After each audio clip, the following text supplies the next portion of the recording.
Okay, ladies and gentlemen, welcome back to the Intel Extreme Masters San Jose qualifier, as we are going to get into another series of Gowser user. Actually, we're following him on from his previous series, and he's going to be playing against Intense, and Merry-Go-Round will be our first map in this round of 16 match. In before 2 11-11 proxy 2 axes. Well, I mean, Merry-Go-Round, we probably won't. If they really want to do these things, they could. Actually, you know, I don't mind 2 racks on this map. It'd be kind of cool, but you know, Gowser user, he's a really strong Zerg in the American scene. Even tried his hand at casting for quite a while. He did. So anyway, let's get into our first game. Into Merry-Go-Round, is up to the top right. It is Gowser user, our red Zerg. I don't think he's on any teams right now, right? No, not to my knowledge. No. And then up to the top left-hand corner, it is our pink Terran. It is Intense. I'm quickly checking to see if Gowser user is actually on any teams at the moment. Apparently, well, according to Liquipedia, he's on Millennium. Oh, is he still on Millennium? Yeah. Okay, then. According to Liquipedia, which is, of course, the fountain of all knowledge. Yeah. Because he did have a very long hiatus, so... Anyway. Would you like something random? I've noticed that the monitors here actually allow me to see the pink color.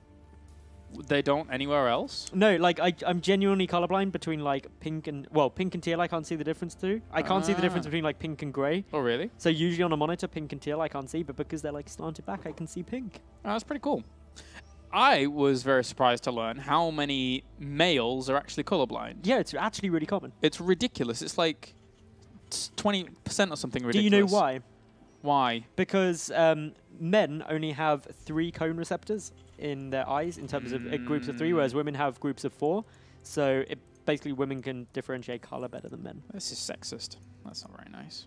I know. Damn evolution. But anyway, hatch first coming down from Gowser user. Clearly feeling a lot braver this series. Going to be going up against just a very standard style of Reaper play coming out from Intense, actually. Yep, and that drone is always a little bit wary, touching the watchtower, then heading on over to the left-hand side as well, so should be able to spot the fact that his opponent's up with something at least, as there's not going to be any second supply depot, so at least it will get the scout of the gas off. This is all really normal stuff at the moment, so yeah, all looking good here. In terms of long-term strategy, it'll be interesting to see how Intense plays this, whether he goes just for the head-ins, whether he gets a Banshee down. This isn't the best Banshee map, just because you've got the nice little air fence going around. Did the air fence ever catch you off guard? Yes, many times. It always catches... It caught me off guard many times rallying Overlords just to their death. Like, you just randomly click over somewhere there, and then suddenly a Viking is killing you. Yeah, I've had that.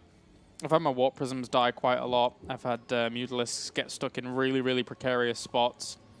And I don't play that much Terran, so I don't have my medevacs get sacrificed like Bomber or Pult, so that's okay.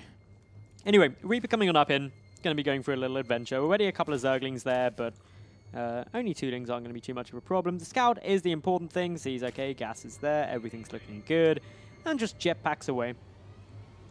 Yeah, it's just normal stuff at this point. And getting some Lings out to push this away. All importantly, you need to save drones here. This Reaper shouldn't really be getting any drones. Save any Lings, really. Shouldn't be getting too many of those. But it's about time for the Queens to get out. So Reaper is going to be running out of usefulness very soon.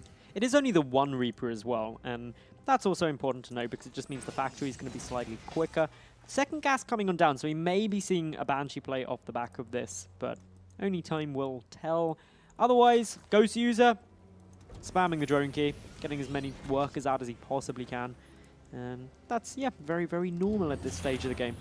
What I always loved about watching Gowser user earlier on in his career, especially if I can recall correctly, I think he qualified for Iron Squid too, that I ended up casting a lot of, was a lot of like heavy melee kind of styles, which always worked out really nice for him. But again, that was a long time ago. So casting Gowser user a ton ago was really cool because he was basically one of the top Americans. Nowadays, he has been surpassed quite a lot.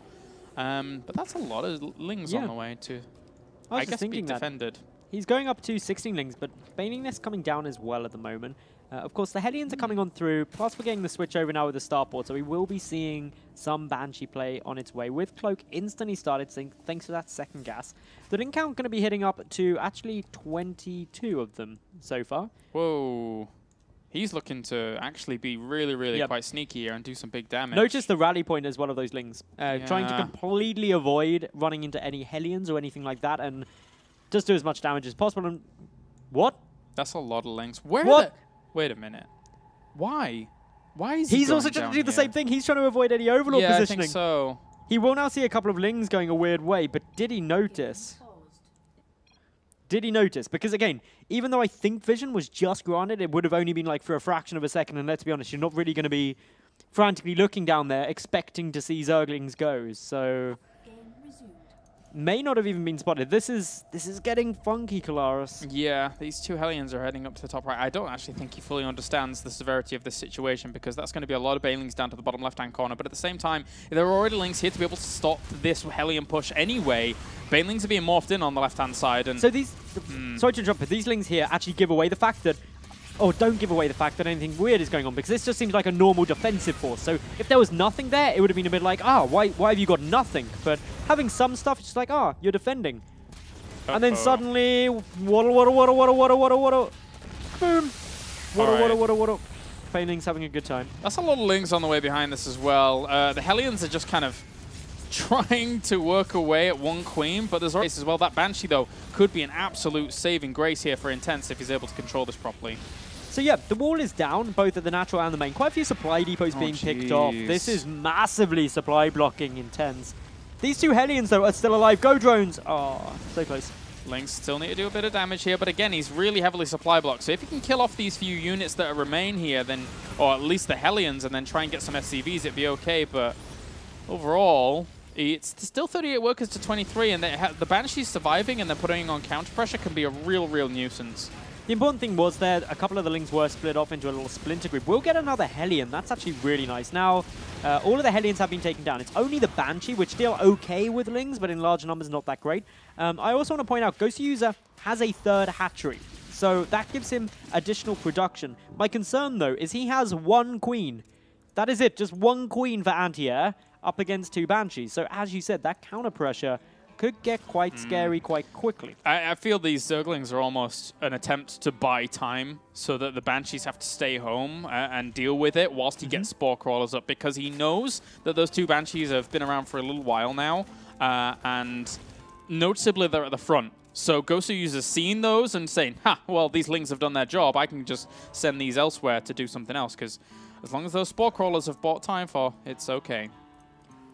So yeah, another very funky game here. A third Banshee actually coming on down. This is quite a big commitment to Banshee from Intense, especially when he hasn't really seen if there's anything in the form of an anti-air. The third base is still vulnerable, incredibly so actually, without those spores starting. The funny thing is he never saw the creep, so he's just going to go over here assuming that this is the case. It is there. Oh, the Ling's actually going through again. Yeah, and there was no anti-air actually thrown up there at the third base, so now this could actually get killed off by these two Banshees if the Queens don't get down there in time. But look at the damage being done behind this. Those actually worth that many workers killed? No, not massively, but yeah, these three Banshee are going to have an absolute field day. A Queen will be out, but the third hatch legitimately could get killed. There's nothing to defend there. Yep. Oh, running into Spore Crawlers. They run into a Spore. Don't lose a Banshee. Yeek. Okay, Banshee's just alive. Okay, separates up a little bit. Actually, that's going to get on Cloak very soon, so it has to get out of there with that one. But the air fence. This is so bizarre. Okay. Well, morphing in the lair at least, trying to get up to some kind of sense of normality. He actually had all 4 gases, so I was under the impression maybe he would just rush up to some kind of Spire play from here on out. And still has the option to, it's just that these Banshees are actually slowing down his gas income quite a lot here. So these Banshee are actually racking up quite a fair few kills. Intense has already killed 20 drones so far this game. Between those two Banshee, they've got, well, one's got 16 kills, one's got 18 kills. That's nice. One of the Banshee has been killed, that one in the middle. The Queen's doing a good job of working that away. Plus, Cloak is, on one of these Banshees at least, starting to get a little bit low of energy. Overall, though, I mean, getting these, a few drones here and there and getting these extractors, I still think he could have done more at the third base. I mean, it's a big commitment to just say, right, I'm going to kill this hatchery, but I think he could have got it. And that wouldn't have been too bad. It would have slowed down some of the income. But then again, of course, if your opponent does have these 2 hatch and all the 4 gases guys is across the 4 bases, what else does he need for this kind of 2-base, semi-3 base muta switch? I think one of the things to bear in mind as well is it's always that argument of getting the 3rd would have been nice, but would it have been guaranteed damage? Yeah. And getting the drones is guaranteed damage. You've done something with it. But yeah, this is another very, very funky game. Intense moving out. Actually got a decent amount of stuff here. And in terms of a ground defense right now, there isn't really one. Lings are now being produced, but there's only 3 Banelings, 2 more on the way. This is actually fairly scary. Yeah, this is a really, really scary army. And Gowser user might be hard-pressed to actually deal with this because Intense is really seizing the initiative, and I'm loving seeing this as he just walks straight into the 3rd base. No creep spread here. Nothing to deny this push from slowing down. And if he can... Oh, those Widow Mines! That was one of the longest Widow Mine shots I've seen in a long time. How are you supposed to deal with this now? With extreme difficulty. Like, the Lings coming out aren't going to have a chance to morph into Banelings. There's plenty of gas, but there's no point in really getting a couple of Mutalisks out. That won't buy you enough time. The 3rd base is now dead. These Lings that are popping out now, they're just going to melt. One gets away to tell the story, but behind this, 3 bases for Intense. His STV count looking really solid, 60 to 54 drones. No Baneling speed either, just means that splitting isn't going to be a huge problem. And well, Ghost User even gets supply blocked. Yeah, dropping a scan, seeing how much is up there, and it's only 4 Banelings, so if he actually stims, focuses these down, really good focus fire on first 2, and just picks up and goes right onto the high ground. He still needs to focus down Banelings, though. If he does that, then he's going to be in a great spot. First one falls, second one falls as well. There's too many Marines here. It's not going to be enough. Yeah, the Marines pushing on through. Mutalisks already getting picked off, and you can't afford to lose that kind of gas. The Queens will die, and Intense takes game number 1 of this best of 3. Very, very strange back and forth there. And I think that's probably the first upset map we've had really today, because a lot of people are looking at this series and probably thinking, well, Gowser User, we know him from quite a while ago, you know, kind of trying to make that little bit of a resurgence, but Intense taking that first game, looking good. Really good crisis management there in the end and able to prevail. Again, retaining Banshees or Banshee opener just in general against anything aggressive Zerg's going to do can oftentimes shut it down as long as you know it's coming. Yeah, and even though the Banelings did look quite scary when they were coming in and they breached into the main base and the Lings were flooding and flooding, there wasn't really actually much severe damage done. The biggest damage was actually taking down the supply depots and the big supply block. Yeah, it was a bit annoying. Ultimately, that didn't matter hugely because he already had the Banshees out, and they were the big damage dealers and the harassers. So if you don't kill the workers, what really have you actually done much? And the answer was not enough. So game number 1 did, of course, go to Intense there. Map number 2 going to be King Sejong Station. So yeah, this could be an interesting map. Yeah, I mean, technically Intense could do something aggressive himself, but I wouldn't mind if he just played exactly the same game. Yeah. If Ghost User is having like troubles and problems with Terrans later on in a series, because again, we have seen the slight hiatus from him for quite a while, or at least he just kind of fell off the radar for a while. Maybe he was still playing, but not quite as much, because he was one of the top Americans. But Intense really brought it to him there. We are... Oh, that was very polite of Intense, actually. Let's get into game number 2. I don't think Gowser User said, yes, go, go, before the game started, so he paused it at the very beginning and just made sure that he was good to go. So, spawning to the bottom right-hand corner, currently 1 game up. It is Intense. And up to the top left-hand corner, we have our red Zerg. It is Gowser User. I'm busy trying to find a match history for Gowser User at the moment. See how long he's been back from a little break. He's had actually quite a few games recently. Yeah, I would imagine so. Like, he won versus Morrow in Base Trade's 32 Boys. He's also done fairly well at Home Story Cup. Took a couple of games off people there. All in all, it's recently been back really since the last couple of months. Before then, it was really early in 2014. But he was over in Europe for quite a while as well. Yep. If I recall, over in the Millennium House. Not sure if he's there anymore. I can only imagine he's back in the US now, considering him playing in this qualifier. But oh well, we'll see if he can kind of pull this one out, because again, it is a single elimination bracket. So Gowser User here in the round of 16 would go out if Intense was to win 1 more game. And then he'd have to try again, because you got to remember as well, as it only being a single elimination bracket, there are 4 opportunities. There are 4 cups between now and the 4th of November, leading up till the 11th of November, stage number 2, where 8 players, 2 from each of these cups, does move on to that stage number 2 with the invited players. Well, in terms of opening, we do have the Barracks into the gas again, up against a 15 hatch from Gowser users. So both these two opening exactly the same as they did in the last game. Looking to be quite happy.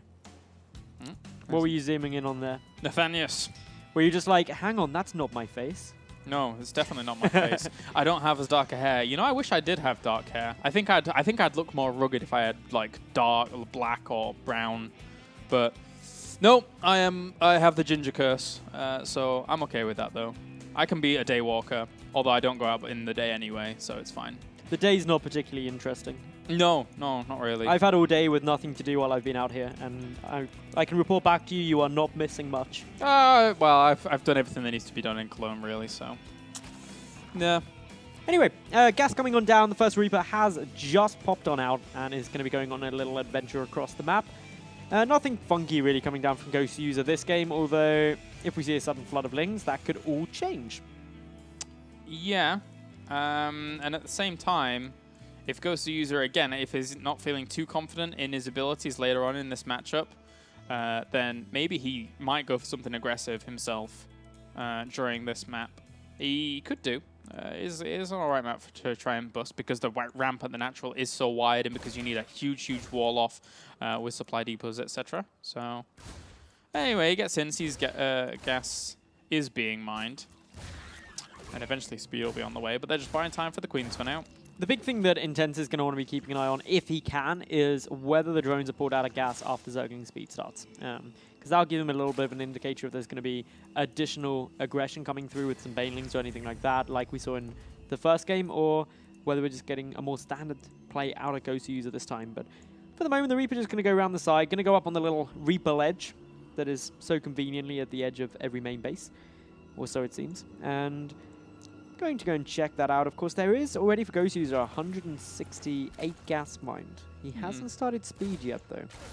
Yeah, I guess he's just waiting to shoot the Reaper away and do something himself, because the funny thing is overall is that Ghost Intense, he just saw that the spawning pool wasn't shimmering, you know? Like, where is all that gas going if you aren't going for Zergling speed right now?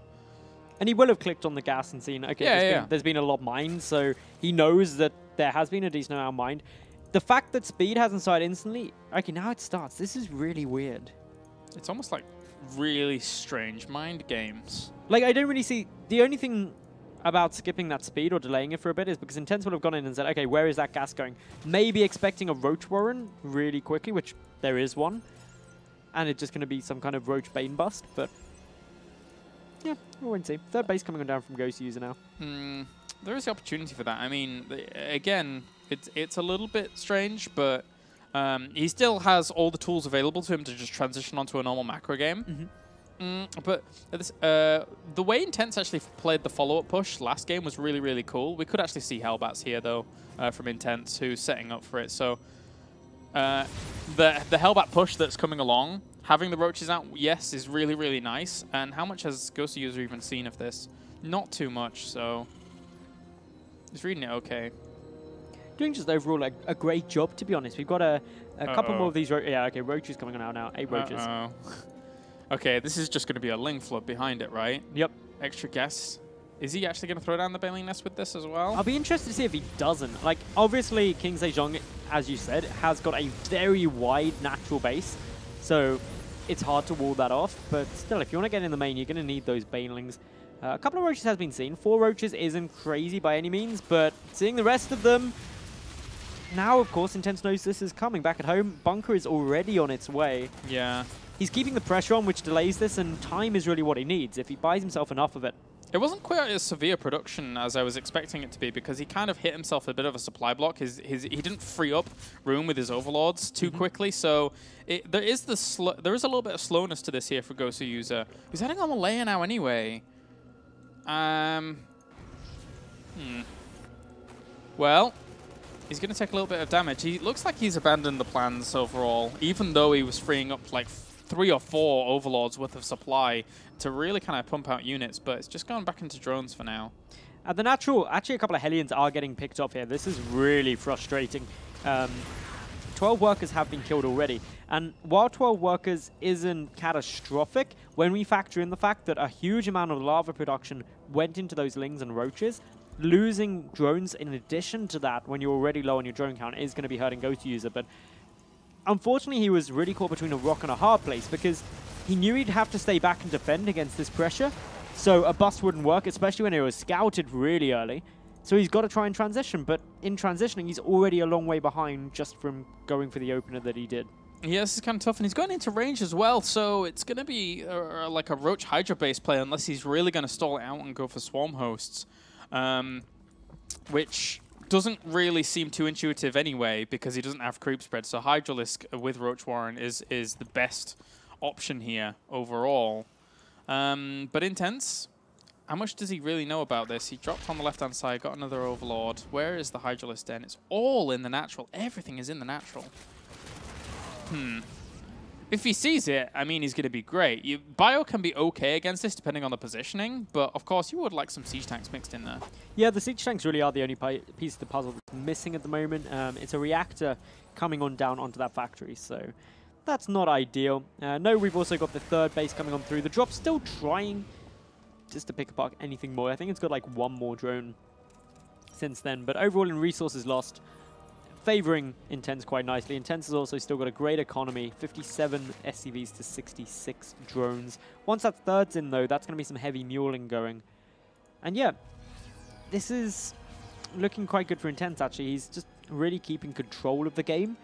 And because of the plans of Ghost User to get aggressive, having to be kind of abandoned. Oh, and now the Hydralisk den scene as well. This is really good actually for Intense. Yeah, he's mixing some Widow Mines in as well, but would love to just see a switch up and have some siege tanks out. It depends though. If you've only got like 1 or 2 siege tanks and you get caught out of position, then it's kind of redundant. It really doesn't matter too much.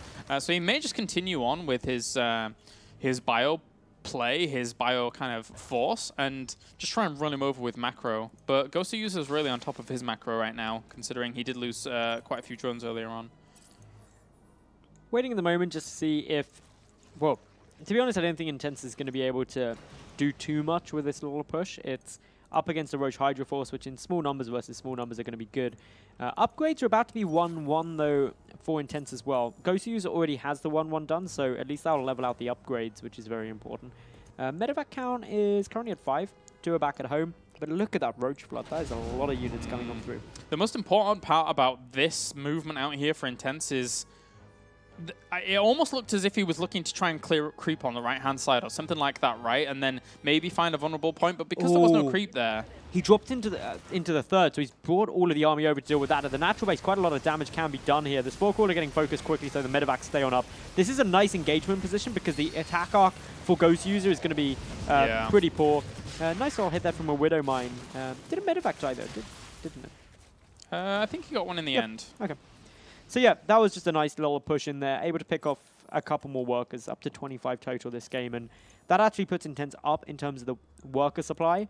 But look at the volume of units for Ghost User. He's maxed, but still these drops are going to keep on coming. And Intense realizes he needs to buy some time and goes for another drop again, but Ghost User's like, well, I'm maxed, man. I'm just going to try and come at you because, unfortunately, dealing with this huge army here is going to be kind of strange for... It's almost exclusively Marines is this army right now for Intense. So if he can get a good engagement position against this, then sure. And this is pretty good actually, considering. Yep. That's not a good opportunity for those Hydras at the back to really get a good concave, but he has to fall back anyway. He took a good chunk of his supply away though. There's still those 3 medevacs full of drops over by the natural base of Ghost User, but these Roaches and Hydralisks have been quite irritating, pushing in towards the third base. It's all about attack arc at the moment, and Intense is actually getting in quite a nice position, able to deal with some of the Hydralisks as the Roaches aren't buffering up the damage, and with that, this army gets pretty crushed, to be honest, and even though the SCV pool was required a little bit, and it has actually caused a lot of SCVs to die, remember there are mules, and mules are very, very good at leveling that out. Yeah, you know, with Intense here, not really losing it too much. He lost quite a few workers. Oh, okay, he did lose a bit more than I was expecting. But if he goes with 2-2, if he went with 2-2 now against once well, he this can go pretty finishes, much now, actually. There's only 4 Hydralisks. Yeah, okay. Yeah, he has too much. It's going to be really, really difficult to hold off against this. Again, just kind of bizarre games. I really wasn't expecting Roach Hydra to come out of here from Gowser user. And against this bio play, that it just ran him over. Oh, this is really nice positioning as well. Like, you can get a good attack arc up on this high ground. A couple of the Hydras are picking away nicely from behind, reinforcing, but the Pyro just doesn't die. Like, no, there's so many medevacs. There's 8 medevacs on the field now. That's just going to heal it up beautifully. The Hydra then is in a very vulnerable position, but here's the drone damage being done. Even if this army is somehow cleaned up, which I don't think it will because the Hydras are isolated on the left, then the follow-up and the constant reinforcements are going to become a problem. Yeah, this is really, really well done here by Intense. Very, very strong army. Very, very good control. Even 2-2's done now against all of this, so how on earth are these Roaches and a Hydra supposed to actually break through it? Even if it does get cleaned up, as you say, from units coming from every single angle, there's so much been done. He's still at 48 workers technically against 48, but reinforcements will kill him off. SCV, the counter to Roach Hydra. GG, whoop, there you go. Intense takes it 2-0 and advances on to the round of 8, eliminating Gowser user, who, again, coming into this series, I kind of thought, with the kind of reputation they have at least, would have had the edge, but that's not to be the case. No, I think one of the big things to point out about that game as well was Intense's decision. Even though he had a relatively good attack arc when the Roach Hydra push first came across, he said, okay, I've taken an alright trade here, but some of the Hydras are starting to filter through. I'll just back out a little bit, let you move down in towards my third, and then I can get a really good concave on you. Take a nice fight with the Hydras exposed a little bit, because the Hydras, they're the damage dealers. The Roaches are pretty much there just to take a bit of a beating and keep their buddies alive. But the counter push was lovely. The SCV pull, while it was a risk, it was a calculated risk. Even though a lot were taken down, he knew he had mules, and he knew that if he killed off that army, the counter attack would win him the game. Oh, well, there you go. So he moves on to the round of 8. He does. 6 stuff. That's good. I think we'll probably be getting into a round of 8 match in just a little bit. But before that, we'll go to a break, guys. So join us after it for more StarCraft action from the Intel Extreme Masters San Jose qualifiers.